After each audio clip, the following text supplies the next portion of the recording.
요한복음 3장 16절부터 21절 말씀 다 같이 읽으십시다. 시작. 하나님이 세상을 이처럼 사랑하사 독생자를 주셨으니 이는 그를 믿는 자마다 멸망하지 않고 영생을 얻게 하려 하심이라.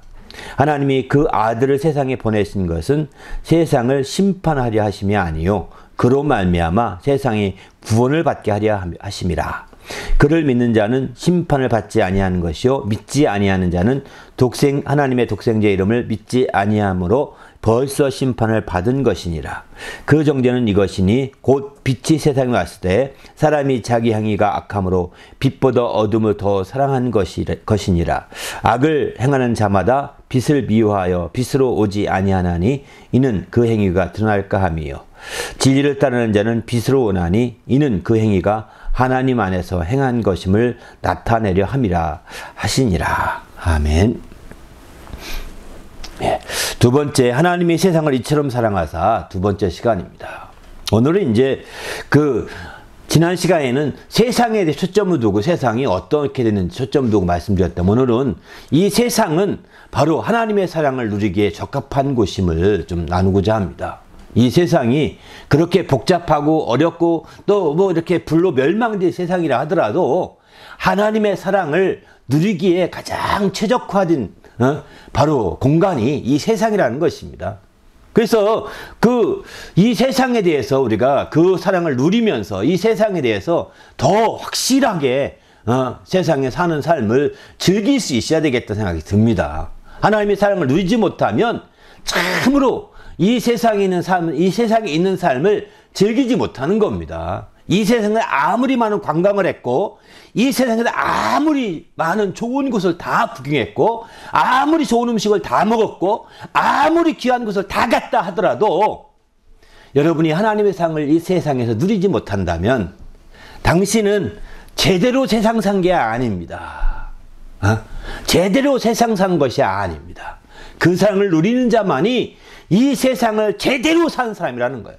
비록 이 세상에서 관광지를 못 갔다 하고 이 세상에서 좋은 곳에 못 갔고 좋은 것을 못 먹었고 좋은 것을 마시지 못했다 하더라도 하나님의 사랑을 누리는 자라고 한다면 이 세상에서 아주 잘 사는 겁니다. 할렐루야. 그 부분을 오늘은 집중적으로 얘기하고자 하는 겁니다. 그만큼 이 세상은 하나님의 사랑을 누리기에 최적화된 곳이라는 거예요. 이 세상은 하나님의 사랑을 누리기에 최고로 적합하게 만들어진 공간입니다.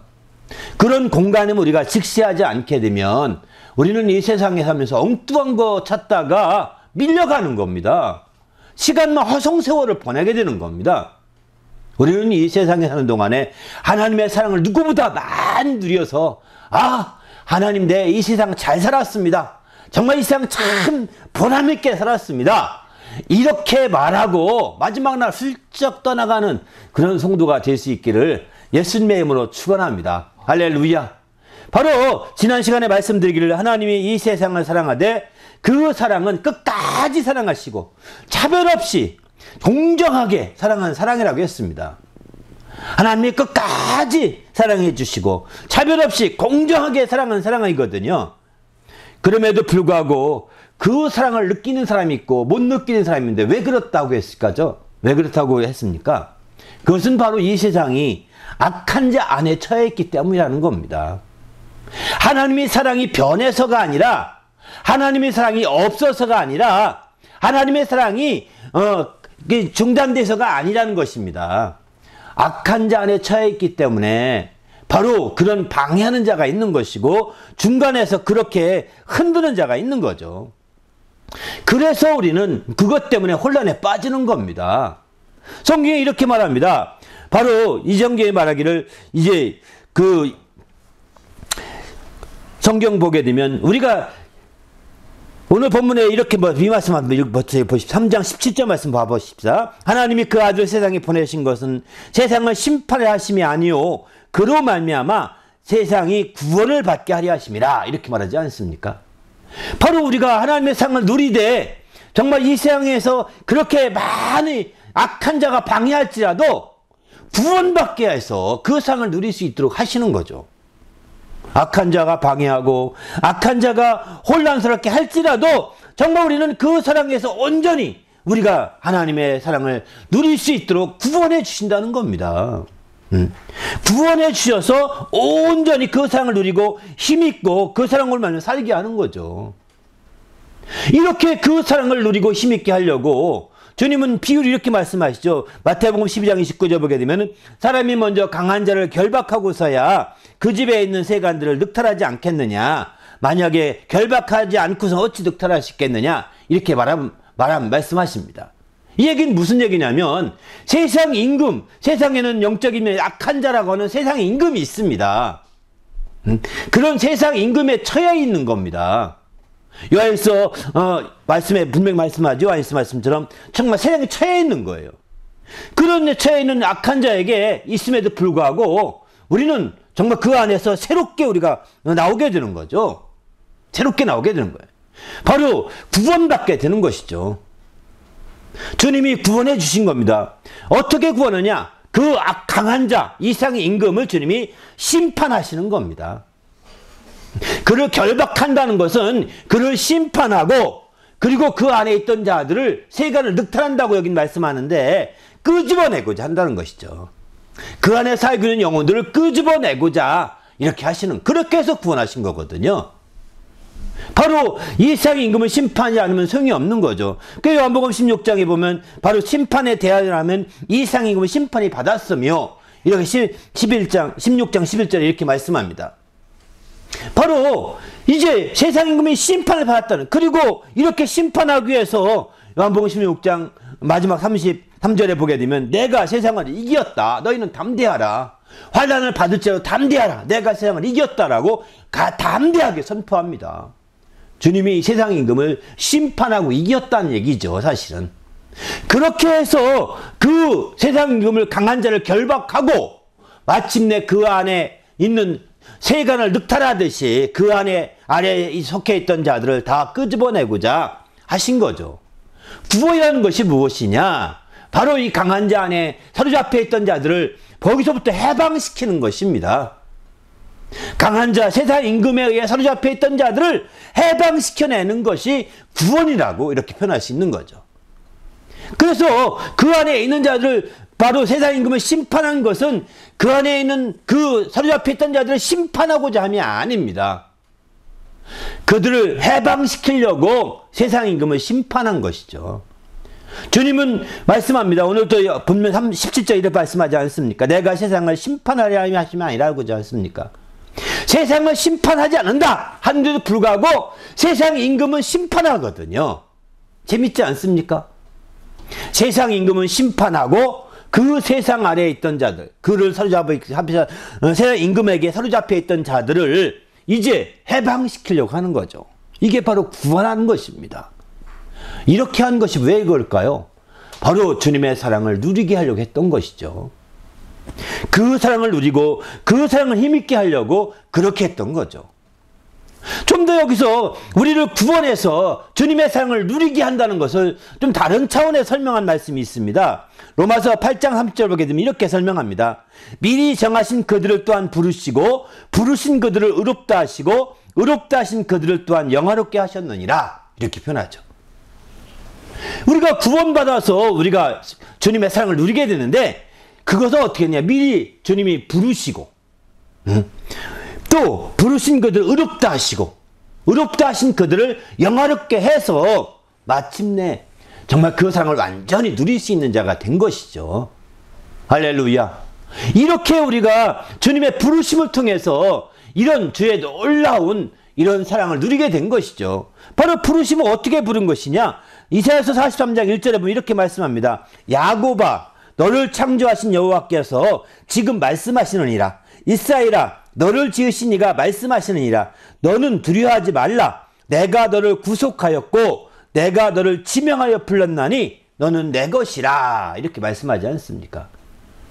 이스라엘을 향해서 내가 너를 지명하여 불렀나니 너는 내 것이라는 겁니다. 우리 주님께서 우리를 부르셨어요. 사거리에 나가서 막 사람을 초청해 부르셨어요. 이렇게 부르신 것은 바로 주님이 그를 의롭다 하신 거예요. 그 부르심에 정말 응하여서 그대로 준비하고 나온 자들은 다 이제 의롭다 하시고 의롭다 하신 그들이 더 사랑을 누리게 하시려고 마침내 이제 영화롭게 하시는 거죠. 주님이 부르신 것 자체도 그 사랑을 누리게 하려 하며 주님의 의롭다 하심도 이제 주의 사랑을 누렸기 때문에 의롭다 하심을 얻는 것이요. 영화롭다 하심도 그 사랑을 누리기 때문에 가능한 것입니다. 그렇기 때문에 우리가 정말 막연하게 주님이 말로만 앉아서 내가 사랑한다 하지 아니하시고 이렇게 주님께서 우리를 사랑을 누릴 수 있도록 사랑을 힘입을 수 있도록 구체적으로 이렇게 주님께서 이끌어 주셨던 것을 우리는 볼 수가 있는 거죠. 그렇게 해서 이루어진 것이 이것이기 때문에 우리는 정말 주님 안에서 이 사랑을 누려야 되는 겁니다. 그런데 이렇게 정말 구체적으로 구원하시고 그래서 부르시고 또 의롭다 하시고 영화롭게까지 하셔서 마침내 사랑을 누리게 해주셨건만 주님의 사랑을 아주 못 누리는 사람이 얼마나 많은지 모릅니다. 세상에 있는 많은 사람 가운데 누리는 사람보다 누리지 못한 사람이 훨씬 더 많습니다. 교회에 나와도요 주님의 사랑을 누리지 못하고 있는 사람이 있습니다. 이런 사람들은 교회에 나와서 주의 사랑을 누리지 못하는 사람들은 주님의 사랑에 관심이 없습니다. 거기에 초점을 안 두기 때문에 눈에 보이는 것에 초점 둡니다. 오늘 누구 왔대 누구 안 왔대 오늘 누가 예쁘대 안 예쁘대 오늘 밥이 맛있네 맛없네 하면서 다 그렇게 초점 두고 있는 거죠. 우리는 지금 주님의 사랑에 초점 둬야 되는데 그 사랑을 누리지 못하니까 엉뚱한데 세상 사람들처럼 다 눈에 보이는 데에 초점 두고 살다 보니까 사실은 시험거리가 한두 개가 아닌 겁니다. 우리가 교회 나와서 구원받으라 교회 나왔는데 구원받으라 교회 와서 시험 들어서 구원받지 못하고 떠나가는 자들이 한두 명이 아닙니다. 저는 우리 모든 성도님들이 교회에 와서 구원을 받으시고 이 사랑을 누리는 성도가 되시길 바랍니다. 오히려 교회 와서 그 사랑을 누리지 못함으로 말미암아 시험에 들고 그래서 구원은커녕 이제 정말 더 멸망받는 자가 되지 않도록 우리가 정신을 바짝 차려야 되겠다는 거죠. 우리는 세상이 정말 사랑받는 곳이요 세상이 사랑을 누리는 곳으로 적합한 곳입니다. 그 세상에 있으면서 정말 우리가 교회를 통하여 우리 하나님이 베푸신 그 사랑을 확실히 누려야 되지 않겠습니까? 그렇지 않고 우리가 그 사랑을 누리지 못하고 그저 정말 눈에 보이는 대로만 그저 왔다 갔다 한다면 아무 소용이 없는 겁니다. 우리 모두도 이제 철저히 주의 사랑을 힘입어서 하는 성도가 되시길 바랍니다. 그러면 왜 이렇게 우리가 교회까지 왔음에도 불구하고 그 사랑을 누리지 못하게 될까요? 이유가 있습니다. 그것은 뭐냐면 고린도 후서 4장 4절에 보게 되면 바로 이렇게 표현합니다. 그 중에 이 세상 신이 믿지 아니하는 자들의 마음을 혼미하게 하여 그리스도의 영광의 복음의 광채가 미치지 못하게 함이니 이렇게 표현하죠. 바로 주님의 복음의 광채가 미치지 못하게 하게 하려고 이 세상의 신이 그 믿지 아니한 믿음을 갖지 못한 자의 마음을 혼미하게 한다는 겁니다. 그게 혼란스럽게 하는 거예요. 그래서 복음의 광채가 그에게 들어가지 못하도록 이렇게 만드는 겁니다. 우리는 이제 주님 안에서 적극적으로 복음의 광채가 우리에게 다가오고 또 그로 말미암아 그 사랑을 누릴 수 있도록 하려면 이런 혼미감 가운데서 벗어나야 되는 거죠. 세상의 신이 이렇게 혼미케 한다는 겁니다. 그럼 왜 이 세상 신이 그럴까요? 온 세상이 악한 자 안에 처해 있기 때문에 그런 거예요. 요한일서 5장 19절은 온 세상이 악한 자 안에 처해 있다고 말하고 있지 않습니까? 우리는 하나님께 속해 있지만 온 세상이 악한 자 안에 처해 있어서 악한 자, 이 세상의 신, 곧 이 세상의 임금이 이렇게 우리를 혼막해 하는 거죠. 혼미하게 해서 바로 이렇게 은혜를 받지 못하게 하고 이렇게 주의 사랑을 누리지 못하게 하고 이렇게 복음의 광채가 비치지 못하도록 그것이 미치지 못하도록 몸부림치는 겁니다. 이런 상황인 거 주님은 잘 알고 있기 때문에 기도하시죠. 요한복음 10장에 보면 이렇게 기도하지 않습니까? 내가 비옵는 것은 그들을 세상에서 데려가시기 위함이 아니요 오직 악에 빠지지 않게 보존하시기를 위함입니다. 이렇게 표현합니다. 바로 우리 주님께서 기도하는 거예요. 내가 비옵는 것, 하나님께 기도하는 것은 저들을, 정말 구원받은 저들을 즉각 데려가기 위한 것이 아니라 악에 빠지지 않도록 보존하기 위해서라는 겁니다. 악에 빠지지 않도록 보존하기 위해서. 그러기에 우리는 정말 이런 악에 빠지고 또 이렇게 혼미케 되고 이렇게 된 것이 결국은 그의 사랑을 누리지 못하고 그의 사랑을 힘입지 못하도록 되는데, 여기를 우리가 해결해야 되는 거죠. 그래서 우리는 적극적으로 정말 이런 악의 세력, 이 세상 신이 혼미케 하는 이런 것에 정신을 바짝 차려야 되는 겁니다. 주님도 정말 이제 이런 방해가 있다는 거 분명히 알면도 불구하고 우리를 데려가려고 기도하지 않았습니다.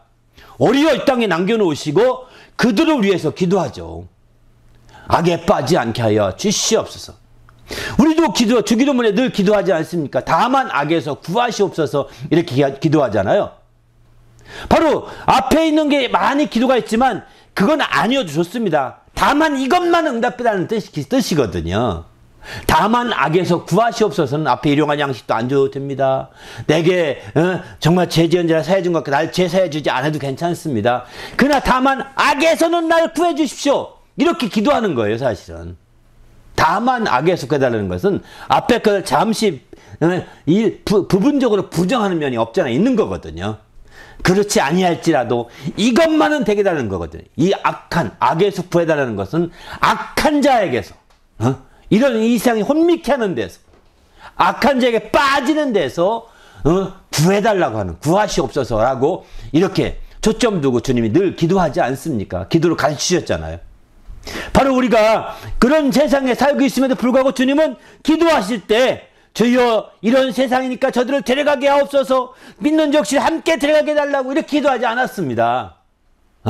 그들이 악에 빠지지 않도록 보존되기를 기도하신 거죠. 왜 주님이 그럼 이렇게 기도하셨을까요? 아니 그렇게 귀한 영혼들인데 그런 영혼들을 그저 귀한 영혼들 그렇게 구원까지 하셨는데도 그들을 데려가지 아니하시고 악에 빠지고 이렇게 두셨을까요? 그 이유는 무엇일까요? 그것은 바로 이제 다른 것이 아닙니다. 그 주님께서 말씀하신 것처럼 이제 악한 자들의 손에서 그 손이 벗어나도록 그들이 간절히 기도했던 것은 이 세상에서 더 많은 사랑을 누리라는 것입니다. 한마디로 말해서 빨리 데려가면 사랑을 더 누리기보다는 못 누리잖아요. 우리가 하나님의 사랑을 많이 누리기 위해서는 무엇보다도 육신이 있어야 돼요. 육신이 있는 세상이 있어야 되거든요. 왜? 이 세상이 사랑받기에 적합한 곳이라겠습니다. 그러면 이 세상에 더 머물러야 그 사랑을 많이 받을 수 있거든요. 그 사랑을 많이 받아야 이제 우리가 참으로 되는 거예요. 온전케 될 수 있는 거죠. 주님은 우리 모두가 조금이라도 더 그 사랑을 많이 받기를, 그 사랑을 많이 힘입기를 간절히 원하셨습니다. 그래서 주님은 우리를 데려가지 아니하시고 악에 빠지지 않도록 보존하고자 했던 거죠. 그 중에 그 사랑을 많이 받게 하려고 어떻게 하셨느냐? 주님은 이제 우리를 악한 자가 지키셔서 악한 자가 만지지도 못하게 하신다고 5장 16절에 18절 이렇게 말씀합니다. 하나님께로부터 난 자가 다 범죄하지 아니한 줄을 우리가 아노라. 하나님께로 하신 자가 그를 지키심에 악한 자가 그를 만지지도 못하노니라. 이렇게 표현하죠. 지켜주신다는 겁니다. 보존하도록 기도로 끝나지 아니하시고 바로 하나님께 나신 자가 악한 자가 만지지 못하도록 지켜주신다는 겁니다. 이렇게 지켜주셔서 사랑을 많이 받게 하시는데 어떻게 사랑을 많이 받느냐? 사랑을 많이 받는 비결은 다 여기에 있습니다. 디모데전서 4장 8절에 보게 되면은 육체의 연단은 약간의 유익이 있으나 경건은 범사에 유익하니 금생과 내생의 약속이 있느니라. 이렇게 표현하죠. 바로 경건은 범사에 유익하니 금생과 내생의 약속이 있다는 겁니다. 베드로가 이렇게 말했죠. 베드로 후서 3장 10절 이하에 쭉 13절까지 보면 11절부터 13절까지 보면은 바로 우리가 어떻게 마지막 때에 있어야 되느냐? 거룩한 행실과 경건함으로 주의 날을 사모하라. 간절히 사모하라고 하지 않습니까? 바로 마지막 이제 모든 세상이 다 하늘이 떠나가고 물질이 다 불에 녹아지려니와 우리는 어떻게 해야 될 것이냐? 우리는 거룩한 행실과 행위와 그리고 경건함으로 말미암아 주의 날이 임하기를 간절히 바라며 또 간절히 사모하라고 이렇게 말하고 있습니다. 바로 우리가 이 땅에 있는 것은 그날을 사모하면서 거룩한 행실과 경건함으로 우리가 임하는 거죠. 그게 바로 주의 사랑을 많이 받는 비결인 거죠. 사실은 바로 그 경건은 뭐 어떤 유익이 있느냐? 범사 유익한데 금생도 유익하지만 내세까지 당차 올 세상에서도 유익한 것이라는 거예요. 그렇기 때문에 우리가 이 땅에 있는 동안에 경건의 훈련을 통해서 육신의 훈련, 육체의 운동은 금생에 잠시 약간의 유익이 있다는 거예요. 그러나 경건의 훈련은 이렇게 금생뿐만 아니라 내세까지도 큰 유익이 있기 때문에 우리가 경건함으로 그날을 바라보고 준비해 가는 거죠. 우리가 사랑을 누린다고 하니까 앉아서 그냥 누워 지내고 사랑을 누린다, 감 떨어지길 바라고 있는 그런 것을 생각한다면 큰 오해입니다. 사랑을 누린다고 하니까 수동적인 것으로 생각하기 쉽거든요. 우리가 수동적인 것이 아닙니다. 주님의 사랑을 누린다는 것은 이렇게 거룩한 행실과 경건함으로 우리가 정말 훈련하여서 그 사랑을 누려가는 겁니다.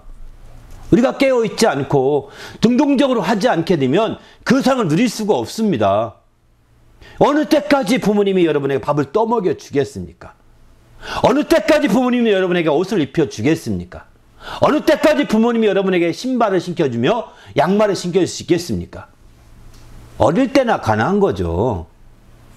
여러분이 누린다고 생각해서 수동적으로 생각한다면 아직도 내가 어리구나, 아주 어린 내구나, 이렇게 생각하셔야 됩니다. 주님은 떠먹여주지 않습니다. 장성한 자에게. 장성하면 장성할수록 먹여주지 않고 입혀주지 않습니다. 오히려 입지 않고 먹지 않습니다. 너 왜 안 먹냐? 너 왜 안 입냐? 갈 시간 됐는데 왜 안 씻냐? 너 그렇게 되면 되냐? 맨발로 다니면 안 되지 여기는. 양말로 다니면 안 되지. 너 왜 그렇게 다니냐? 어린애같이. 안 되잖아요. 바로 우리는 지금 정말 우리가 누린다고 하는 것이 그게 아니잖아요. 그건 어린애 차원에 누리는 것입니다. 사랑을 누린다고 하니까 굉장히 어린애 같은 마음을 가지고 있습니다. 이거는 어리석은 거예요. 지혜가 아닙니다. 이제 우리는 주님 안에서 그 상을 누리되 이와 같이 경건한 행실, 거룩한 행실과 또 경건함으로 주의 날이 임하기를 바라며 경건의 훈련을 계속 이어가야 되는 거죠. 그게 바로 능동적으로 이제 그 사랑을 누려가는 지름길인 거죠. 이게 바로 성장한 사람의 모습이요, 우리가 더 앞으로 나아갈 모습이라고 볼 수가 있는 거죠. 우리 모두가 이런 주님의 사랑을 힘입어서 정말 주님 앞에 나아갈 성도가 되시기를 예수님의 이름으로 부탁을 드립니다. 할렐루야. 그래서 우리 주님이 적극적으로 이렇게 역사하신 주님의 사랑을 우리가 누리고 힘입는데 우리가 얼마큼까지 힘입어야 되느냐? 주님이 베푸신 우리가 구원했다. 그리고 주님이 구원하기 위해서 십자가 달려서 속죄했다. 또 이 몇 가지만 가지고 그거 외우는 거 끝납니다. 사실은 주님의 사랑을 더 깊이 알려면 디테일이 해야 합니다. 그리고 굵직굵직한 것으로 주님이 구원했다, 용서했다, 주님이 사랑했다, 이렇게 해서는 모릅니다. 그래서는요, 주님의 이런 사랑을 누리기가 어렵습니다. 디테일하게 돼야 되는 거죠. 여러분, 이런 표현을 제가 적합한 비유인지 모르겠습니다. 스루브니게 여인이 가나안 여자입니다. 이방인 여인이 하루는 예수님께 찾아왔어요. 자기 딸이 지금 귀신 들려서 아주 큰일 났다는 거예요. 고쳐달라고 막 합니다. 그랬더니 예수님이 그 여인을, 이방인 여인이니까 그 여인을 향해서 이렇게 말합니다. 나는 내 자녀들을 위해서 왔다. 내 자녀들의 떡을 개에게 줄 수는 없다. 자녀들 먹이려고 받는 떡을 개에게 줄 수 없잖아요. 개랑 겸상할 수 없다는 거죠. 그렇지 않습니까? 자녀의 음식을 만들어가지고 그걸 개를 줄 수는 없잖아요. 이렇게 얘기하니까 사실 그런 비유가 적합한지 모르지만 주님이 말씀하신 비유입니다. 그렇게 하실 때에 예수께서 그렇게 말씀하신 여인이 말합니다. 그러나 개도 주인의 상에 떨어진 부스러기에도 먹지 않습니까? 이렇게 말합니다. 아니 이방 여인이 개라고 취급된다고 생각했는지 몰라도 개도 말이죠. 그 주인집 개도 주인의 상에 떨어지는 그 부스러기라도 먹지 않습니까? 이렇게 말합니다. 저는 그 주님, 그 여인이 말하는 얘기를 들으면서 깜짝 놀랐습니다. 이야, 정말 주님이 너무 지나치게 말한 건 아닐까 생각했는데, 사실 이스라엘에서는 이방인들을 짐승 취급한다고 합니다. 이방인들은 그저 뭐 저들은 죽으면 그만이라고 생각하니까 동물과 똑같다, 동물 취급한답니다. 왜? 영혼을 인정하지 않으려고 하거든, 이방인들은. 이방인들은 영혼에 대해 존재를 인정하지 않으려고 하니까 동물이죠. 영혼 없으면 동물과 똑같은 겁니다. 동물처럼 죽으면 그만인 거예요. 그러나 우리는 영혼이 있기 때문에 나라고 하는 영혼, 보이지 않는 여러분 생각을 해보세요. 내가 계속 변해가는데 속에 변하지 않는 내가 있잖아요. 그 내가 바로 영혼이거든요. 계속 내가 변하지 않는 나가 있습니다. 여러분 어릴 때부터 지금 태어나서부터 지금까지 나잖아요. 그런데 내 육체는 계속 변해왔지 않습니까? 그 육체가 내가 아닙니다. 속에 변하지 않는 나가 바로 그 영혼이거든요. 그것을 영혼으로 인정하지 않습니다. 육체의 한 그냥 목숨같이 생각하는 거죠, 이방인들은. 그러니까 정말 유대인들은 이렇게 생각하는 이방인을 향해서 짐승처럼 생각합니다. 그래서 예수님도 어쩌면 그 이방 여인을 향해서 개라고 이렇게 말씀했는지도 모르겠다는 생각이 들더라고요. 이건 뭐 나쁜 표현인 것 같기도 한데, 그럼에도 불구하고 이 여인은 자기를 책망하거나 자기를 부정적으로 생각하지 않았습니다. 개라도 부스러기라도 먹습니다. 주인의 상에 떨어진 부스러기. 그렇지 않습니까? 정말 주인의 자녀를 위해서 만든 고급 음식은 못 먹어도 부스러기는 먹을 수 있지 않습니까? 그 말에 주님은 말씀합니다. 내 믿음이 너를 구원했다. 내 믿음이 내 자녀를 구원했다. 가라. 이렇게 누가복음에 보면 이제 가라, 귀신이 다 떠났느니라, 이렇게 말합니다. 그렇습니다. 제가 왜 이 비유를 여기서 드냐면, 우리가 주님의 사랑을 받을 때 구원받고 용서받고 또 주님의 많은 병고침 받고 하는 그런 몇 가지만, 우리가 흔히 알려진 몇 가지만 정말 우리가 체험하는 것으로 전부라고 생각지 않는 거죠. 그 몇 가지는 큰 제목이지만 그 안에 구체적인 디테일한 부분들까지 다 주님의 삶의 부스러기라도 우리가 누려야 된다는 거죠. 주님의 삶의 부스러기라도 누리려고 해야 되는 겁니다. 주님의 삶에서 흘리다가 지나가다가 정말 코 풀고 던진 종이라도 붙들고서 우리는 고쳐달라고 해야 되는 입장이라고요. 주님이 코 풀고 종이 던질 만큼 당시엔 그런 종이도 없었을 거예요. 휴지도, 그죠? 오늘날 우리는 휴지가 너무 많아가지고 코 풀고 쉽게 버리지 않습니까? 그러나 그 당시에는 그런 것도 없죠. 그러나 그럼에도 불구하고 그런 부스러기라도 붙들고 그 사랑을 누리려고 뱀부름치는 이런 마음이 필요한 거죠. 근데 많은 사람들은 그냥 겉껍데기 몇 개만 지고서 주의 사랑 이렇게 끝나는 거예요. 그러다 보니까 우리가 이 땅에 있는 동안에 그 사랑을 힘입는 것이 아주 적은 부분만 잘 모르고 그냥 넘어가는 겁니다. 우리는 우리의 삶의 구체적인 부분에서 주님의 사랑을 느끼시기를 바랍니다. 할렐루야. 여러분이 힘들고 어렵다면 그 부분이 주님의 사랑을 느끼기에 가장 적합한 부분입니다. 여러분이 나약한 부분이 있습니까? 그 부분이 주님의 강함이 드러날 수 있고 주의 사랑을 누릴 수 있는 절유의 부분입니다. 그래서 바울 사도는 나는 나의 약한 것을 자랑한다고 이렇게 말하고 있습니다. 내게 부족한 것이 있습니까? 그 부족한 그 부분이, 내가 정말 아쉬워하는 그 부분이 주님의 사랑을 느끼기에 적합한 부분입니다. 그 부분을 놓고 주의 사랑을 느끼게 해달라고, 주의 사랑을 누리게 해달라고 기도하셔야 되는 거죠. 그 부분을 통해서 주님의 사랑을 누리고 주의 사랑을 힘입고 그 부분을 통해서 주의 사랑을 우리가 온전히 누리게 될 때 우리가 참으로 이 세상이 바르게 살았다, 참되게 잘 살았다, 보람있게 살았다, 가치있게 살았다, 만족할 수 있는 거죠. 그러나 주의 사랑을 이렇게 주의 삶에서 정말 베풀어 주신 그 모든 거 하나하나를 통해서 우리가 누릴 수 있어야 되는 거거든요. 근데 그런 디테일한 부분을 다 제껴놓고 그저 큰 덩치 큰 것만 붙들고 누워있다가 이제 너무나 커서 손으로 잡을 수가 없어요. 그런 부분들은. 그러다 보니까 그냥 손을 놓치고 자기가 툭 떨어지는 거예요. 작은 거는 꽉 잡을 수 있잖아요. 작은 거는 꽉 잡고 거기에 올라탈 수가 있잖아요. 떨어지지 않게끔. 그러나 큰 거는 올라탈 수가 없습니다. 잡기도 힘듭니다. 그러니까 구체적인 부분에서 그래서 사도 바울은 나의 나약한 것을 약한 것을 난 자랑하노라. 왜? 나의 약한 가운데 그리스도의 능력이 강함이 나타남이니라고 이런 표현이 있지 않습니까? 이런 것처럼 우리는 구체적인 면에서 주의 상을 누리고 힘입어야 되는 거예요. 네. 여러분 이런 얘기 그렇게 하지 않습니까? 마귀는 디테일에 있다. 사단은 디테일에 있다. 이런 표현을 쓰는 거 보았죠. 마귀 역사는 디테일에 있답니다. 그 작은 부분 그 디테일에 있다고 그러지 않습니까? 그렇기 때문에 우리는 이런 거꾸로 우리가 신앙적인 측면에서도 디테일한 부분에서 주의 사랑을 누려야 되겠다는 거예요.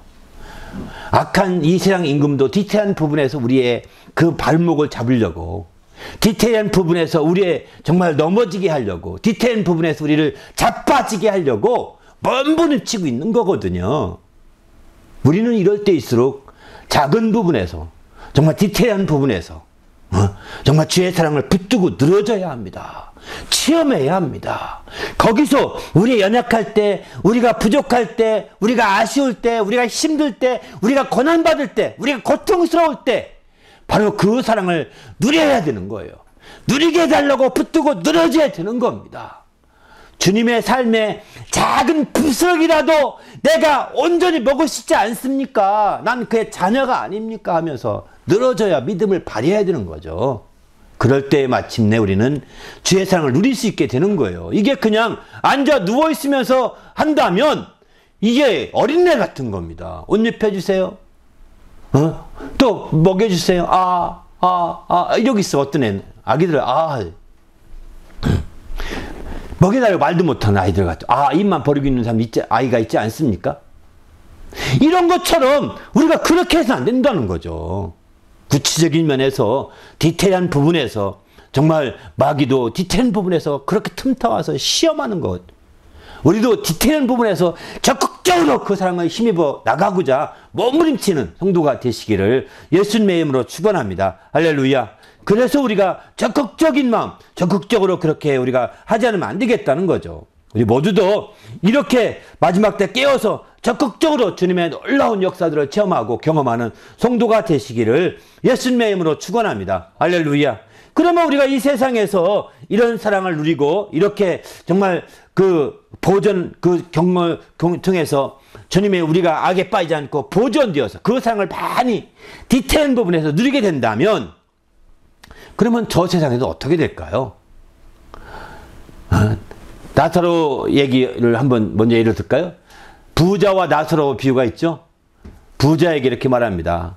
나사로 부자는 이제 마침내 죽어서 음부에 떨어져 가지고 불꽃 가운데 있다고 했습니다.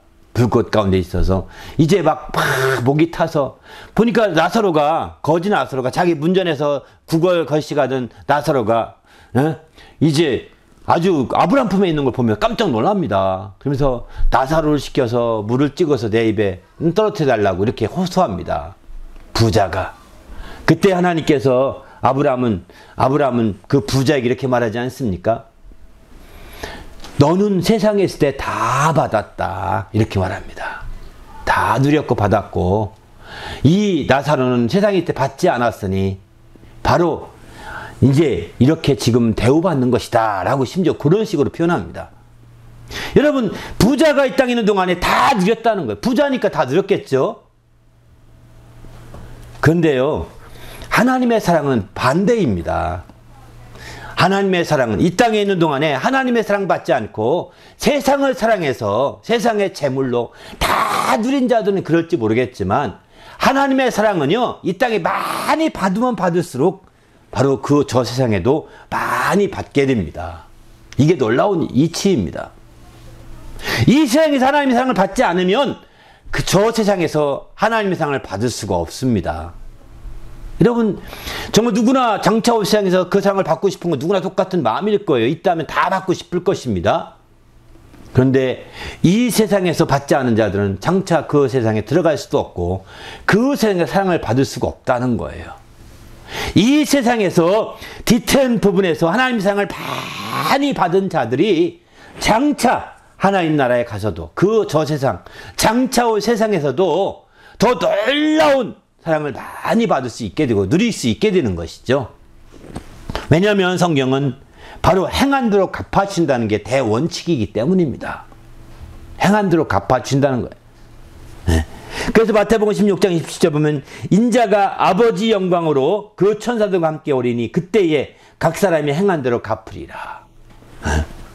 또 하나님께서 각 사람에게 행한 대로 보응하시되라고 로마서 2장 6절 이렇게 말씀하죠. 요한계시록 22장 12절도 그런 말, 보라 내가 속히 오리니 내가 줄 상이 내게 있어 각 사람에게 그가 행한 대로 갚아주리라 이렇게 말씀합니다. 행한 대로 갚아주시는 것이 바로 하나님의 놀라운 원칙입니다. 행한 대로 갚아주시는 것이. 그렇기 때문에 우리는 행한 대로 갚아주시는 하나님의 원칙을 따라서 우리가 이 땅에서 얼마나 많이 하나님의 사랑을 누렸느냐, 그 누린 만큼 또 비례해서 또 갚아주신다는 거예요. 비례. 하나님의 사랑을 많이 누리게 되면 부자처럼 이제 그렇게 세상의 낙을 다 누릴까요? 하나님의 사랑을 많이 누리면 누릴수록 사도 바울같이 그 사랑 때문에 다른 건 다 배설물처럼 여기게 됩니다. 세상 사람들이 그렇게 사랑하는 재물, 세상 사람들이 그렇게 사랑하는 명예, 세상 사람이 그렇게 생각하는 사랑하는 그 모든 지식도 다 배설물처럼 여길 수 있는 게 하나님의 사랑을 받은 자들이에요. 하나님의 사랑을 많이 누리면 누릴수록 그런 것들은 작게 보여지기 때문입니다. 그러나 하나님의 사랑을 누리지 못한 자들은 그런 것들이 크게 다가오지요. 그래서 그런 것들을 다 누립니다. 그리고 사랑을 누릴 만큼의, 하나님의 사랑을 누릴 만큼의 여유를 못 갖습니다. 시간이 없습니다. 결국 그러다가 저 세상 가게 되면 받을 게 없는 거예요. 너는 세상에 다 받았다. 너는 세상에 다 받았다. 받을 게 없다, 너는. 너는 세상에서 너가 받을 건 다 받으면서 내 사랑은 안 받았지 않느냐. 여기는 내 사랑 줄 수 있는 곳이 아니다. 세상에다 받은 만큼 주는 곳이기 때문에 거기 있는 동안 그 사랑을 받지 못했으면 여기서는 줄 수도 없다. 그러므로 이 악한 자야 떠나가라고 명하는 거죠. 이 악한 자야 마귀와 그 사자들로 해서 예비한 곳으로 들어가라 이렇게 말하는 겁니다. 그래서 우리는 이 땅에 있는 동안에, 이 세상에 있는 동안에 주님의 사랑을 많이 힘입어야 됩니다. 얼마큼까지일까요? 사도 바울처럼 지식을, 그 좋았던 지식을 다 배설물로 여길 만큼 그 사랑을 힘입어야 되는 거죠. 사도 바울처럼, 또 다른 사람들처럼 정말 그 하나님의 사랑을 많이 힘입어야, 정말 주님의 사랑을 많이 힘입어야 바로 모든 걸 다 버릴 수가 있는 거죠. 이렇게 버리게 되면, 현세의 모든 걸 다 버리고 하나님의 상을 많이 받게 되면 내세에 여러 배로 받고 또 영생도 얻는다 이렇게 표현하고 있습니다. 내세 여러 배로. 마가복음 10장 3절 보게 되면 현세에 있어 집이나 형제나 자매와 어머니와 또 자식과 천토를 100배내 받고 박해를 겸하여 받고 내세 영생을 받지 못할 자가 없느니라 이렇게 말하죠. 누가복음 18장 30절도 그렇게 말합니다. 여러 배를 받고 내세에 영생을 받지 못할 자가 없다 이렇게 말합니다. 바로 이렇게 하나님의 사랑으로 말미암아 다 모든 걸 지식을 배설물처럼 여기고 다른 것도 배설물처럼 여길 수 있고 있을 만큼 그만큼 많이 받은 자들은 이 세상에 있는 동안에도 여러 배를 받지만 바로 최고의 것인 바로 사랑을 누릴 수 있는 영생을, 최고의 사랑을 누리도록 영생을 받지 못할 자가 없다는 것입니다. 우리는 이런 놀라운 주님의 축복을 가진 자입니다. 할렐루야. 우리 모두가 이런 축복을 힘입어서 더욱더 우리 하나님을 기쁘시게 하는 성도가 되시기를 예수님의 이름으로 부탁을 드립니다. 할렐루야. 그래서 우리가 적극적으로 이런 정말 주님의 저 장차 후 세상에서까지도 우리가 온전히 사랑을 받고 그 사랑을 누릴 수 있도록 우리가 이 땅에 있는 동안 더 많이 누려야 되는 거죠. 이 땅에 더 많이 힘입고 살아야 되는 거죠. 그래서 마침내 정말 그 나라 갔을 때 잘했다, 내 충성이 종이라고 칭찬받으셔야 되지 않겠습니까? 이런 주님의 성도가 되시기를 예수님의 이름으로 부탁을 드립니다. 할렐루야. 이렇게 우리가 주님 앞에서 정말 이렇게 정말 깨워서 이렇게 나가게 되면 장차 우리는 어떻게 될까요? 우리가 주님의 사랑을 많이 받게 되면, 그리고 이렇게 디테일한 부분에서 그 사랑을 많이 받게 되면 이 세상에 사는 동안에 어떻게 되냐면 세상을 이기는 자가 됩니다.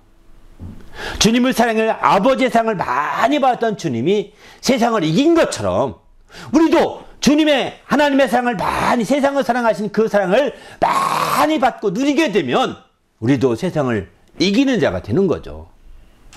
이렇게 사랑을 많이 받기 위해서 우리에게 필요한 것이 믿음입니다. 무엇보다도 믿음이 요구됩니다. 하나님의 사랑을 많이 누리기 위해서는 믿음이 요구되는 거죠. 이런 믿음을 통하여 그 사랑을 많이 받고 그 사랑을 힘입고 그 사랑을 누리게 되면 마침내 우리는 우리 주님이 사랑을 많이 받고 누려서 세상을 이긴 것 같이 우리도 세상을 이기는 자가 된다고 요한일서 5장 4절과 5절에 이렇게 말씀하고 있습니다. 한번 우리 이 말씀 같이 읽어볼까요? 요한복음 요한일서 5장 4절 5절 말씀입니다. 다 함께 읽어보십시다. 시작. 무릇 하나님께로부터 난 자마다 세상을 이기느니라. 세상을 이기는 승리는 이것이니 우리의 믿음이니라. 예수께서 하나님의 아들이심을 믿는 자가 아니면 세상을 이기는 자가 누구냐? 반문하고 있는 거죠. 바로 이렇게 하나님의 사랑을 통해서, 그 믿음을 통하여 하나님의 사랑을 많이 누리고 힘있게 되면 세상을 이기는 자가 된다는 거예요. 왜냐하면 바로 하나님 아버지의 사랑을 많이 받았던 예수님이 세상을 이기셨던 것처럼 우리도 그 하나님의 아들을 통하여 사랑을 많이 받으면 여전히 세상을 이기는 자가 되어서 참되게 나갈 수 있는 거죠. 우리 모두도 이렇게 하나님의 사랑을 많이 받아서 세상을 이기는 그런 성도가 되시기를 예수님의 이름으로 축원합니다. 할렐루야. 그래서 우리가 적극적으로 그 상을 받고자 믿음이 요청이 되는 겁니다. 믿음을 발휘해야 되는 겁니다. 믿음을 발휘해서 이제 바로 하나님의 그 말씀을, 계명을 지키는 자가 될 때 되는 거죠. 그러면 내 아버지께 사랑을 받을 것이오라고 하지 않습니까? 계명을 지키는 자, 정말 내 아버지께, 내게 준 그 계명을 지키고 서로 사랑하게 되면 내 아버지께 사랑을 받을 것이오라고 이렇게 말씀하십니다.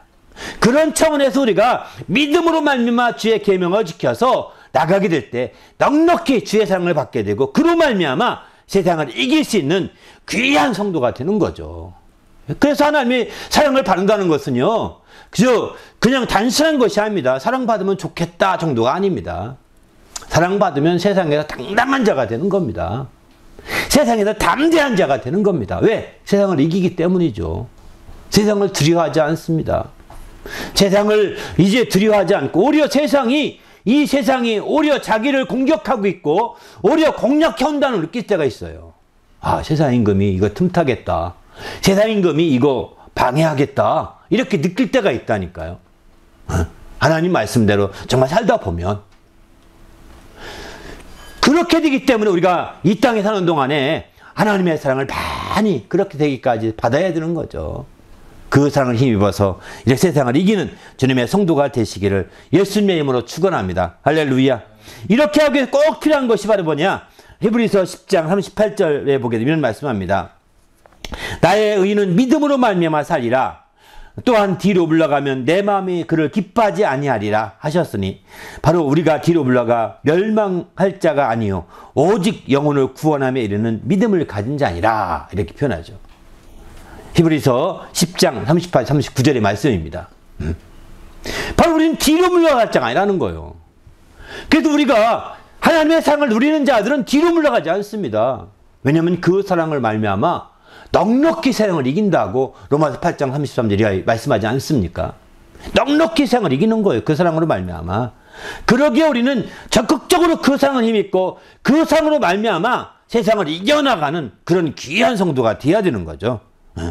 우리가 넉넉히 세상을 이길 수 있도록 로마서 8장 17절 말씀대로 정말 이렇게 이기는 자가 되어야 되는 거죠.